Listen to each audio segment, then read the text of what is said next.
Hi friends, ఈరోజు అయితే షూటింగ్కి వచ్చాము. ఇక్కడ చూసారా, పొద్దులు పొడిసే పార్ట్ 2 సాంగ్ అయితే వీడియో తీస్తున్నారు. మేమంతా షూటింగ్కి అయితే వచ్చాము. చూసారా ఈ పొలాలు ఇవన్నీ బాగుంది. ఇక్కడ కూర్చుంటే భలే చల్లగా ఉంది. ఈ వెదర్ ఊర్లో ఉంటాయి కదా ఈ పొలాలు. చాలా రోజులు అయిపోయింది పొలాల దగ్గరికి వెళ్ళి. నాకైతే మంచిగా హ్యాపీగా అనిపించింది. చల్లగా గాలి వస్తుంది. పిల్లలు అయితే ఊరికే ఇటు అటు తిరుగుతూనే ఉన్నారు.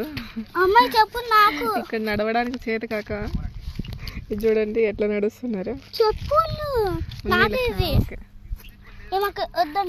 ఎడ్ల బండి సీన్ ఉంది పార్ట్ 2లో కూడా. ఆ షూటింగ్ మేక్ చేస్తున్నారు. చూడండి హీరోయిన్ అక్క వాళ్ళ కూతురు దీక్షిత. హాయ్ చెప్పు దీక్షిత.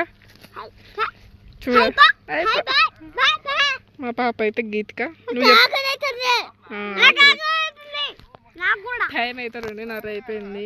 వీళ్ళకి బాగా ఆకలిస్తుంది. షూటింగ్ ఏమో అయిపోతలేదు. ఈ షూటింగ్ అయిపోతే తినాలని అనుకుంటున్నారు. 2:30 అయిపోయినా కూడా షూటింగ్ అయితే అయిపోలే. వీళ్ళైతే పిల్లలు పాపం ఆకలేసి ఇటు అటు తిరుగుతున్నారు. పిల్లలైతే ఆకలేసి ఇటు అటు తిరుగుతున్నారు. ఏం చేద్దాం కానీ షూటింగ్ అయిపోయింది. తినడానికి రాదు కదా పొలాలలో.